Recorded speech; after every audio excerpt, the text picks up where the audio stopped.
اور گفتگو کریں تھی مقبوضہ کشمیر کی صورتحال کے حوالے سے. اور آپ سب جانتے ہیں کہ سید علی گیلانی مرحوم کی دوسری برسی کے سلسلے میں ہم نے خصوصی سلسلہ جو ہے پروگرام کشمیر منظر نامہ میں شروع کیا ہے, جو ان کا مشہور نعرہ تھا. اسی کی مناسبت سے ہم پاکستانی ہیں, پاکستان ہمارا ہے.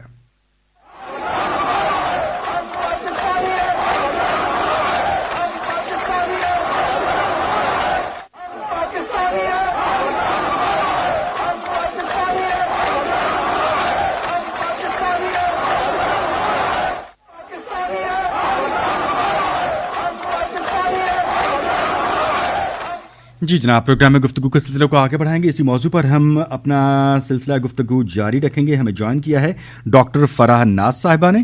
آپ بین الاقوامی امور کی ماہر ہیں. السلام علیکم ڈاکٹر صاحبہ. وعلیکم السلام جی. ڈاکٹر صاحب, thank you very much for your time to radio Pakistan. معروف بزرگ حریت رہنما سید علی گیلانی مرحوم کی شخصیت کے حوالے سے ہم نے خصوصی سلسلہ شروع کیا ہے. ان کا مشہور معروف نعرہ جو انہوں نے لگایا تھا کہ اسلام کی محبت سے, اسلام کے تعلق سے, اسلام کی نسبت سے ہم پاکستانی ہیں, پاکستان ہمارا ہے.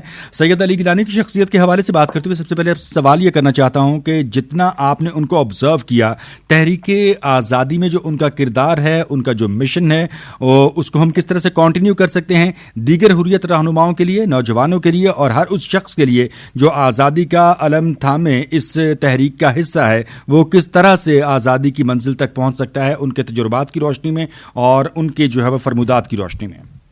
جی بہت شکریہ.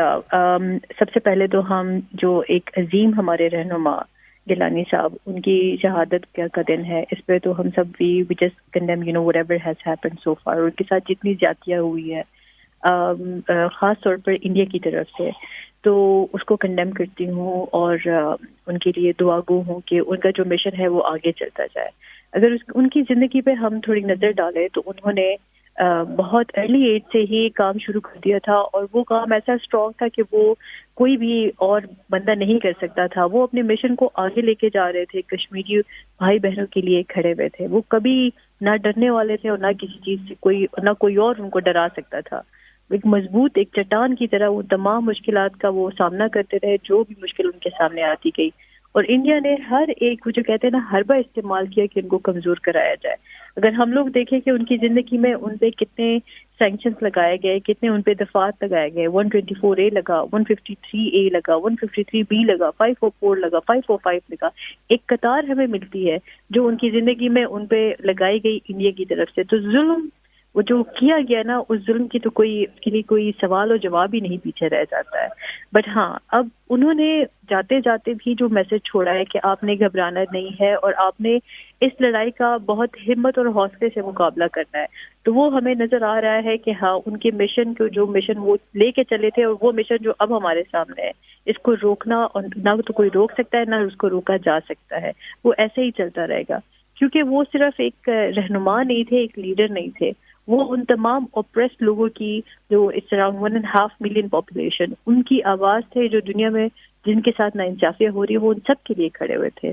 تو ان تمام ناانصافیوں کو دیکھتے ہوئے اور ان کے جو انہوں نے قربانیاں دی ہوئی ہے اس کو دیکھتے ہوئے یہ مشن نہ کبھی رکے گا اور نہ اس کو کوئی روک سکتا ہے. It will continue the way it is. Right. Doctor صاحب, اس کے علاوہ کچھ جو سیاسی عالمی منظرنامے پر کچھ جو چالیں چلی جا رہی ہیں, کچھ جو وتیرے اپنائے جا رہے ہیں, in other sophisticated words like we can see that the strategies they are trying to develop and they are trying to implement, جس کے تحت جو ہم دیکھ رہے ہیں کہ تسلسل کے ساتھ مقبوضہ کشمیر جیسا حساس معاملہ جو ہے وہ نظر انداز ہو رہا ہے. اقوام متحدہ ہی بنیادی طور پر اپنی ذمہ داریاں ادا کرنے سے قاصر ہے. اس رویے کو آپ کس طرح سے دیکھتے ہیں, اور ڈیکیڈ سے یہ معاملہ جو ہے وہ اقوام متحدہ کے میز پر جو ہے وہ حل طلب ایجنڈے کی حیثیت سے پڑا ہوا ہے, تو پھر اقوام متحدہ کا ہونا اور اس کی کارکردگی کیا ہوئی؟ دیکھیں, یہ مسئلہ کشمیر کا جو ہے وہ تو پچھلے 7 دہائیوں سے چلا آ رہا ہے, اور یہ مسئلہ جب سے یہ مسئلہ بنا ہوا ہے تب سے لے کر اب تک United nations is always there and it tries to work it out, لیکن وہ کچھ کام ہو نہیں پا رہا ہے, کچھ بن نہیں پا رہا ہے. تو کیا یہ جو کام نہیں ہو رہا ہے یا اس کا کوئی فیصلہ نہیں آ رہا ہے, کوئی نتیجہ ہمارے سامنے نہیں آ رہا ہے, تو کیا یہ ہم اسے سمجھے کہ یونائٹڈ نیشنز کی as an organisation of the world اس کی کمزوری ہے؟ کیا وہ اس میں وہ سخت نہیں ہے کہ وہ اس کا حل نکالے, یا کچھ کوئی اور مسئلہ ہے, یا پولیٹیسائزیشن ہے؟ تو مجھے تو جو میری بیسک انڈرسٹینڈنگ ہے اس کو ایز اے جو کہتے ہیں نا پولیٹیکلی اس کو مینیپولیٹ کیا جا رہا ہے اس تمام مسئلے کو. اگر مسئلے کا حل نکالا جائے تو مسئلے کا حل تو بالکل پاسبل ہے. کشمیریوں کو ان کا رائے حق دیا جائے, جو وہ کرنا چاہتے ہیں, جیسے وہ رہنا چاہتے ہیں, ان کو ان کا حق ملنا ایک بہت بڑی جو کہتے ہیں نا ان کا بیسک رائٹ ہے, یہ ان کو ملنا چاہیے. لیکن انفارچونیٹلی نہ تو یہ ادارہ یونائٹڈ نیشن کو اس کے لیے کچھ ایفرٹس کر رہا ہے, نہ تو دنیا کے باقی جو اسلامی ممالک ہیں وہ کوئی زیادہ ایفرٹس کر رہے ہیں.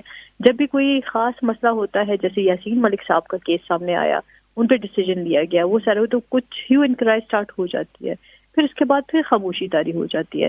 تو ایسا تو تھوڑی چلتا ہے کہ وہ صرف ایک کچھ لیڈرز نہیں ہے جو کشمیریوں کے لیے کھڑے. انہوں نے اپنے جان مال, اپنے وقت, اپنے خاندانوں کی قربانیاں دی ہیں. ان کی قربانیاں رائے گاہ نہیں جائے گی, چاہے وہ گیلانی صاحب ہو یا چاہے وہ تمام ہمارے جو جتنے رہنما ہیں کشمیر کے جو ہندوستان کی جیلوں میں پڑے ہوئے ہیں, وہ لوگ ہیں. ان سب کی زندگیاں, ان سب کی قربانیاں ان کو رائے گاہ نہیں جانے دیں گے ہم. اور گیلانی صاحب کی اگر بات کی جائے like this is the day for him, تو انہوں نے جو کچھ کیا ہے, انہوں نے کلچرلی, سوشلی, مورلی, وہ ہر طریقے سے وہ لڑتے رہے ہیں.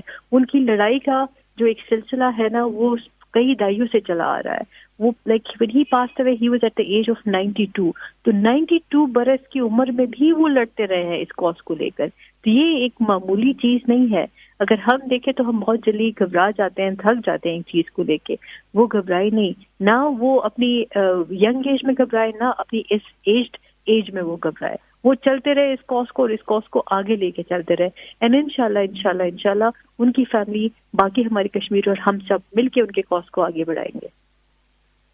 رائٹ, آپ نے بڑا اچھا جو اس کو ایلیبوریٹ کیا ہے. اچھا میم, نوجوانوں کے حوالے سے میں خصوصی طور پر آپ سے میسج لینا چاہوں گا کہ آج کا جو نوجوان ہے, خواہ وہ کشمیری ہے, پاکستانی ہے, یا دنیا بھر میں کہیں بھی موجود ہے, اور کشمیر کی تحریک آزادی ہو یا فلسطین کی تحریک آزادی, اس کا وہ سپورٹر جو ہے, تو وہ ایک کیا رول پلے کر سکتا ہے, اس کی کیا خدمات ہو سکتی ہیں؟ دیکھیے, نوجوانوں کا رول تو اس میں بہت زیادہ امپورٹنٹ ہے, اور اس کا ایک میجر ریزن یہ ہے کہ وہ کیا کر سکتے ہیں اور وہ کیسے کر سکتے ہیں. Of course they have the energy, they have the strength, and they have the capability. ہمیں ان کی تمام چیزوں پہ کوئی شک نہیں ہے. لیکن جو میجر پرابلم یہاں پہ مجھے سامنے دکھتی ہے, لیک آف انفارمیشن.